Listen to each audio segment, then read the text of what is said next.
साबिक वजीर आजम ने अपनी नाअहली के फैसले पर कई सवालात उठा दिए। कहते हैं जजेस ने हमें सिसिलियन माफिया कहा।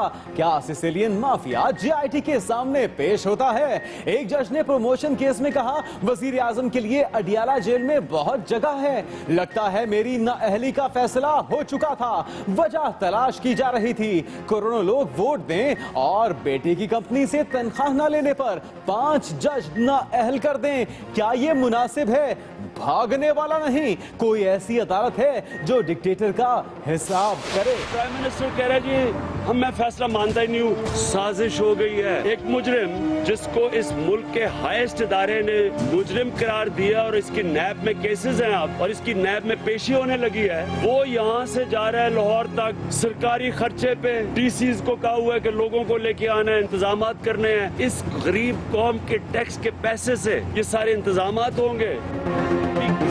सियासी चालों की काट के लिए कप्तान भी तैयार। साबिक वजीर आजम की जीटी रोड से लाहौर आमद को साजिश करार दे दिया। कहते हैं 2 इदारों को बदनाम करने के लिए नवाज शरीफ को कहां से इशारा मिला? हम बाहर निकले तो जमहूरियत डिरेल, आप बाहर निकले तो जमहूरियत मजबूत। सानिया मॉडल टाउन के मुजरिमों को कटहरे में लाने के लिए तहरीक इंसाफ अवामी तहरीक की मदद करेगी। आयशा गुलालई इल्जामात पर सबूत दे।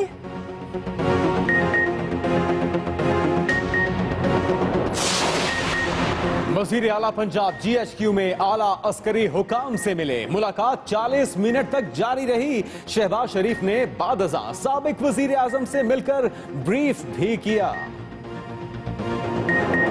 इमरान खान कोई खुदा नहीं है। हम शख्सियत को नहीं मानते, हम मफादात को नहीं मानते, हम सियासत को नहीं मानते।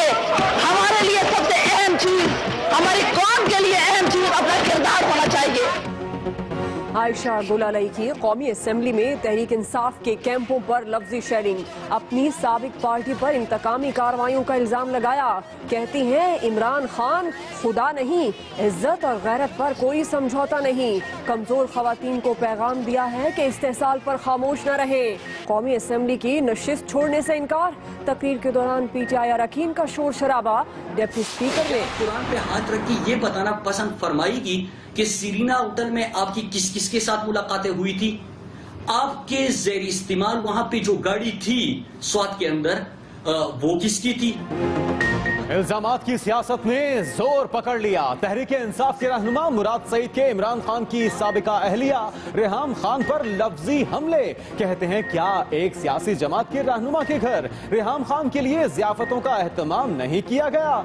सुवात में उनके ज़ेरे इस्तेमाल किसकी गाड़ी थी? क्या वो अब भी अमीर मकाम से अपने राबतों को जुटलाएंगी?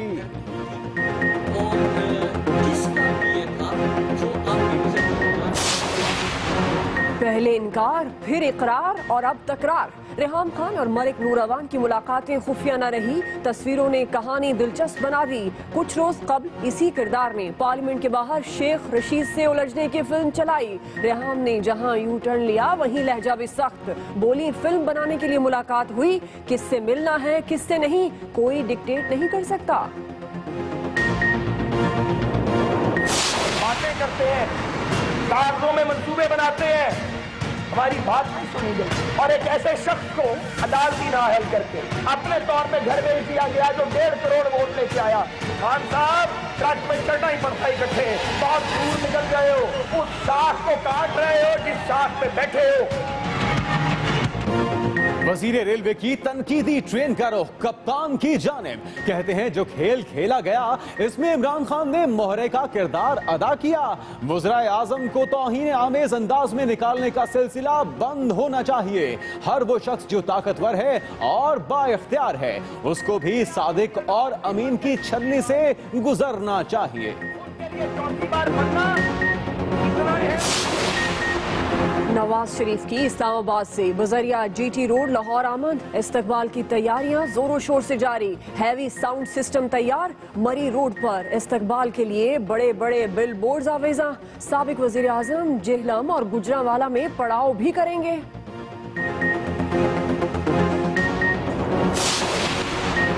गैर शाइस्ता जुबान का इस्तेमाल। आयशा हक ने वजीर कानून पंजाब राना सनाउल्लाह को 2 अरब रुपए हर जाने का नोटिस भिजवा दिया। 7 दिन में रिमार्क्स वापस लेने या माफी मांगने का मुतालिबा।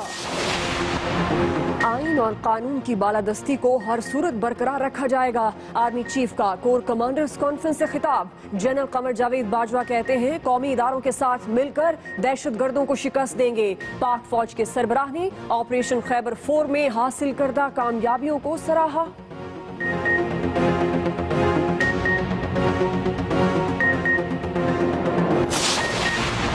हुकूमत बिखरे यंग डॉक्टर्स को लगाम डालने में नाकाम। 7वें रोज भी मरीज दर्द से तड़पते रहे। ओपीडीज के ताले ना खुले। मुल्तान के निश्तर अस्पताल में सीनियर्स ने हड़ताल नाकाम बना दी। आउटडोर में हड़तालियों और इंतजामिया में तल कलामी। हालात कशीदा होने पर पुलिस पहुंची।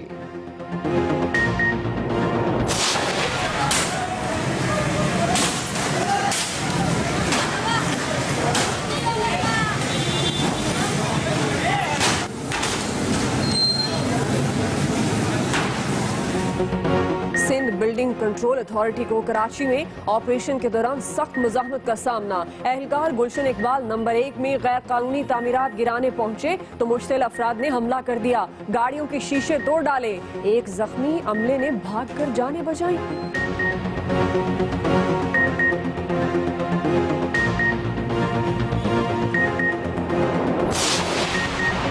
सीटीडी की बर वक्त कार्रवाई ने कराची को बड़ी तबाही से बचा लिया। गिरफ्तार मुलजिमों की निशानदही पर मच्छर कॉलोनी में ऑपरेशन। 3 दहशतगर्द मारे गए। 3 असलहा समेत गिरफ्तार। कब्जे से मज़ारात, इमाम बारगाहों और अवामी मकामात के नक्शे भी बरामद। मुलजिमों को पड़ोसी ममालिक की खुफिया एजेंसियां ऑपरेट कर रही थीं।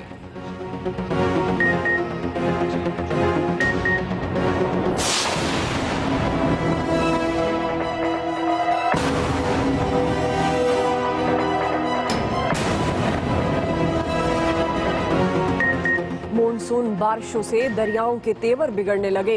दरियाए सिंध में सैलाब से चाचना शरीफ की कई बस्तियां पानी में डूब गई। खड़ी फसलें तबाह। इंतजामिया कहीं नजर नहीं आ रही। लोग अपनी मदद आप के तहत महफूज मकामात पर मुंतकिल होने लगे। तेरा पाकिस्तान है, ये मेरा पाकिस्तान है। तेरा पाकिस्तान है, ये मेरा पाकिस्तान है। इस पे दिल कुर्बान, इस पे जान भी कुर्बान है। वो इस पे दिल कुर्बान, इस पे जान भी कुर्बान है। यौम आजादी करीब आते ही हर सू रंगों की बहार। लाहौर शहर को दुल्हन की तरह सजा दिया गया। आम सरकारी और निजी इमारतें जगमग जगमग करने लगी। घरों पर सब्ज हिलाली परचमों की बहार।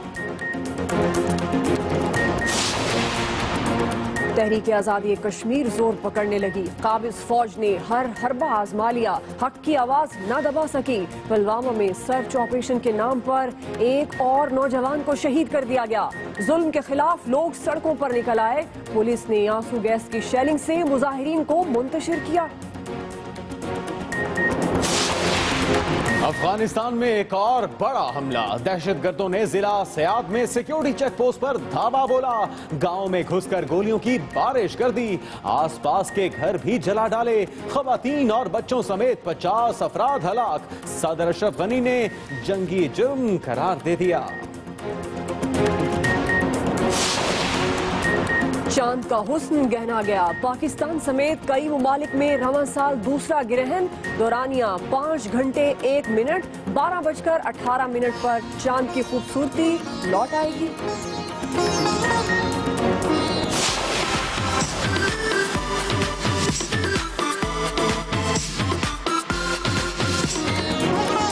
Happy birthday to you. Bayana के चिड़िया घर में जुड़वा पांडा की पहली सालगिरह। लोगों की बड़ी तादाद खुशियों में शरीक हुई। दोनों की दिलचस्प हरकतों से सब खूब महसूस हुए।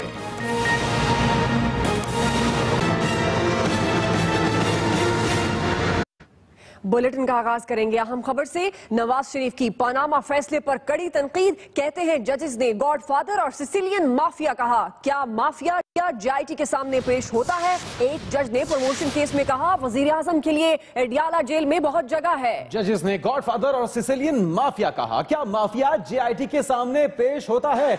और साथ में यह भी कहा गया नवाज शरीफ की जानिब से कि एक जज ने एक प्रमोशन केस में कहा वजीर आजम के लिए अडियाला जेल में जगह है। क्या वजीर आजम के लिए यह कहना मुनासिब है? यह सवाल भी पूछा गया साबिक वजीर आजम की जानिब से। उन्होंने कहा कि लगता है मेरी नाअहली का फैसला हो चुका था, सिर्फ वजह तलाश की जा रही थी। और उनका कहना था कि करोड़ों लोग वोट दें और 5 जज नाअहल कर दें, यह मुनासिब नहीं है।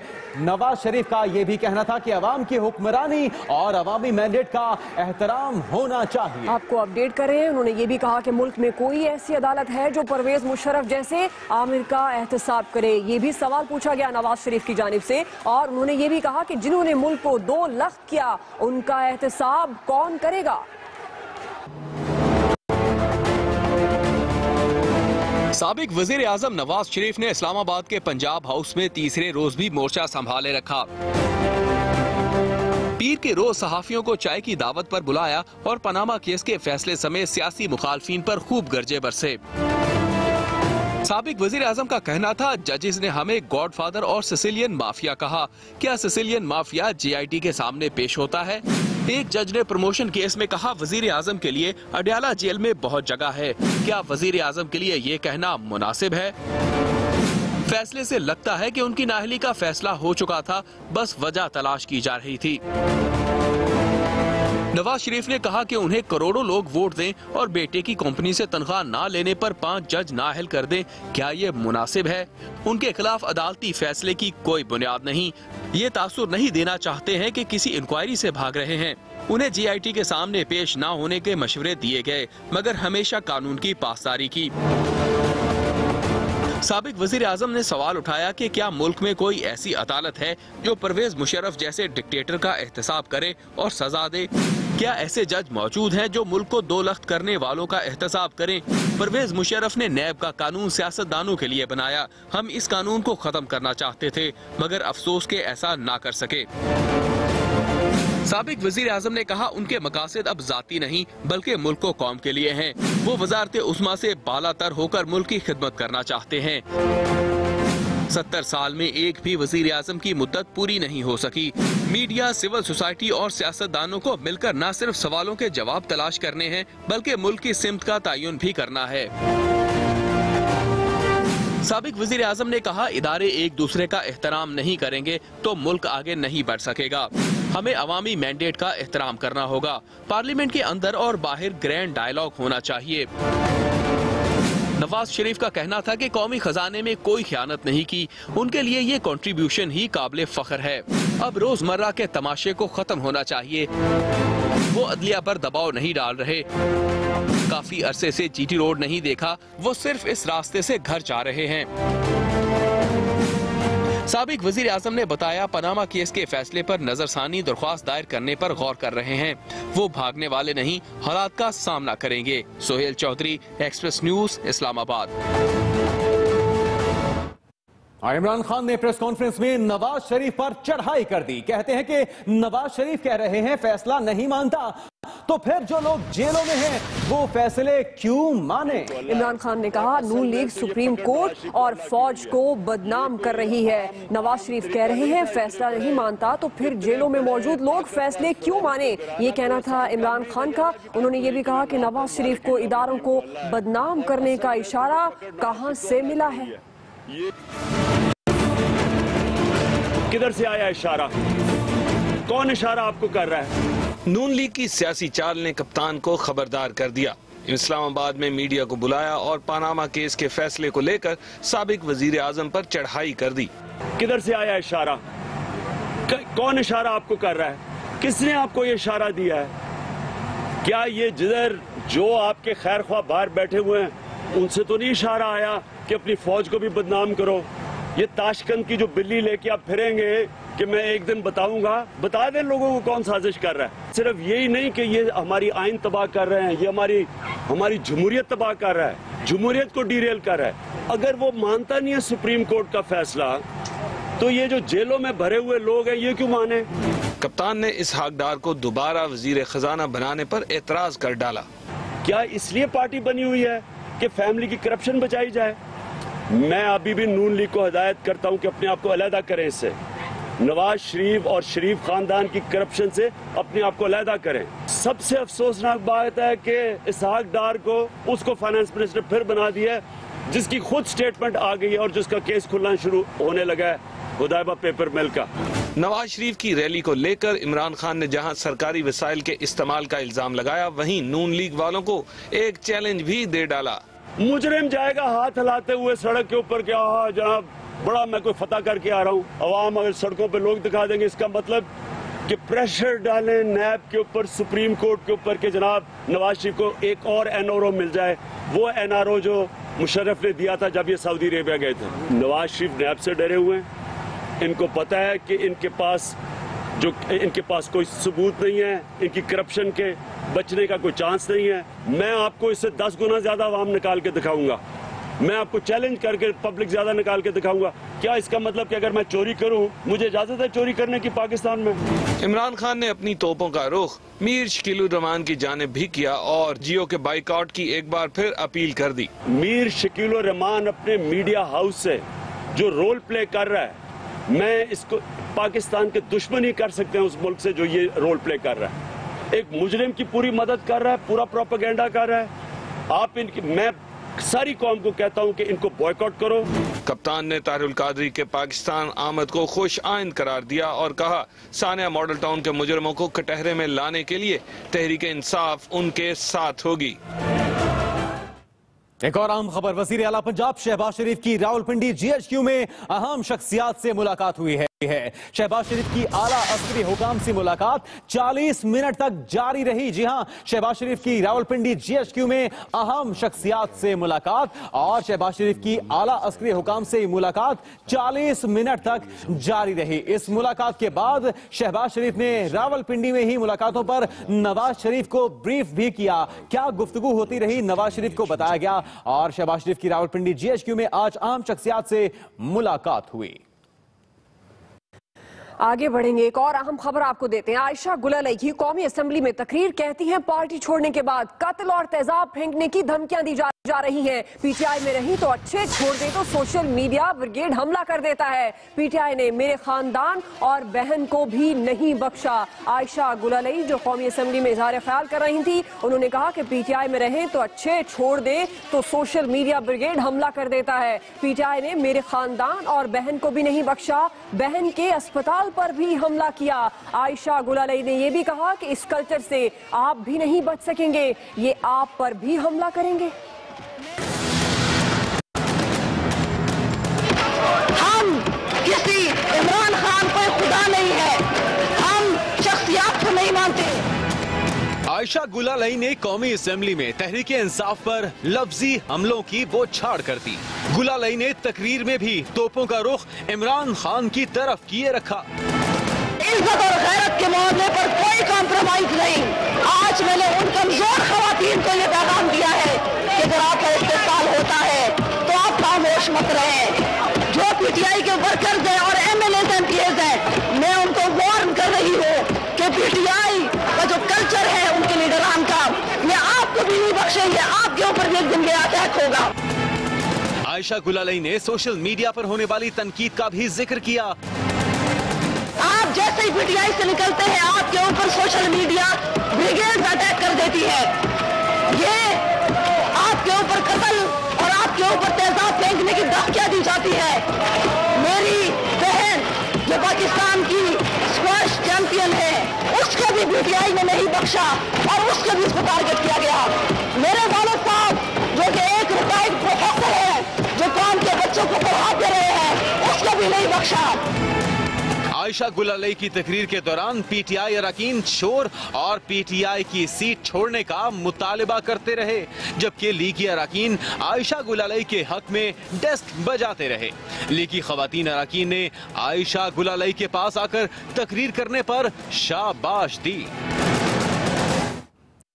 चेयरमैन पीटीआई कहते हैं आयशा गुलालई ने इल्जामात लगाए, वही सबूत फराहम करे। जी हां, आयशा गुलालई के मामले पर इंसाफ के तकाजे पूरे पूरे किए जाएं, ये कहा गया। बरतानिया की तरह गैर जानिबदार पार्लिमानी कमिश्नर भी मुकर्रर किया जाए। आपको अपडेट करें, इमरान खान ने कहा कि आयशा गुलालई ने इल्जामात लगाए, वही सबूत भी दें। आयशा गुलालई के मामले पर इंसाफ के तमाम तकाजे पूरे किए जाएं। बरतानिया की तरह गैर जानिबदारी पार्लिमानी कमिश्नर मुकर्रर किया जाए। गैर जानिबदार, ये कहा इमरान खान ने।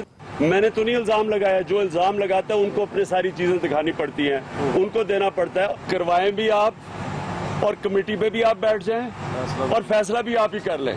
ये कोई इंसाफ दुनिया में सुना है ऐसा? तो ये तो सीधे इन्होंने अपनी कमेटी बिठा के सारे हमारे मुखालिफ बिठा के खुद ही करवा के और वहां, ये कोई इंसाफ नहीं है। ये दुनिया के अंदर, किसी दुनिया के अंदर इस तरह का इंसाफ नहीं होता। इंशाल्लाह हम आज पार्लियामेंट में प्रेजेंट कर रहे हैं कि आपने जेन्युइन तहकीकात करनी है तो तरीका क्या है। आयशा गुलालई की असेंबली आमद, श्री मजारिका गुलालई को ऐवान में अजनबी करार देने का मुतालबा।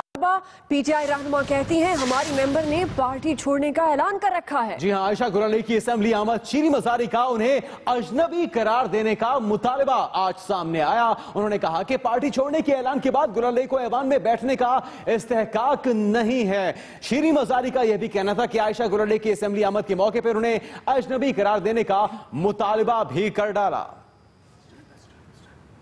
अहम खबर आपको दें, मुराद सईद के रेहाम खान पर इल्जामात की बौछार। कहते हैं कि रेहाम कुरान पर हाथ रखकर बताएं इस्लामाबाद के 5 स्टार होटल में किस किस से उनकी मुलाकातें हुई। क्या रेहाम खान के लिए एक सियासी जमात के रहनुमा के घर ज़ियाफतों का एहतमाम नहीं किया गया? मुराद सईद की रेहाम खान पर इल्जामात की बौछार। उन्होंने कहा कि रेहाम खान कुरान पर हाथ रखकर बताएं इस्लामाबाद के 5 स्टार होटल में किस किस से उनकी मुलाकातें होती रहीं। क्या रेहाम खान के लिए एक सियासी जमात के रहनुमा के घर ज़ियाफतों का एहतमाम नहीं किया गया? आयशा गुलालई से मेरा कोई ताल्लुक नहीं, ना डायरेक्ट ना इनडायरेक्ट, ना बिला वास्ता ना बिल वास्ता। अमीर मुकाम मेरी मुलाकात ही नहीं हुई, ना मेरी कभी से फोन पे बात हुई। इमरान खान की साबिका अहलिया रेहाम खान ने अमीर मकाम और आयशा गुलालई से राबतों को झुठलाया तो तहरीक इंसाफ के रहनुमा मुराद सईद ने कुछ सवाल उठा दिए। क्या आप कुरान पे हाथ रख के ये बताना पसंद फरमाएगी कि सीरीना होटल में आपकी किस किस के साथ मुलाकातें हुई थी? आपके ज़ेर इस्तेमाल वहां पे जो गाड़ी थी स्वात के अंदर, वो किसकी थी? आपके लिए जो दावतें हुई, वो दावतें क्या किसी जुमात के अहम रहनुमाओं और उनके ओहदेदारों के घर नहीं थी? और किसका पीए था जो आपकी विजिट के दौरान आपके साथ रहा? मुराद सईद के सवालों का जवाब देने रेहाम खान खुद मैदान में आई। कहती हैं नौजवान को कीचड़ उछालकर अपना सियासी करियर दांव पर नहीं लगाना चाहिए। वो तमाम सवालों के जवाब सबूत के साथ दे सकती हैं, मगर सच नुकसानदेह साबित होगा। रेहाम खान ने कहा वो अपने ज़ेरे इस्तेमाल गाड़ी की रसीद बतौर सबूत पेश करेंगी।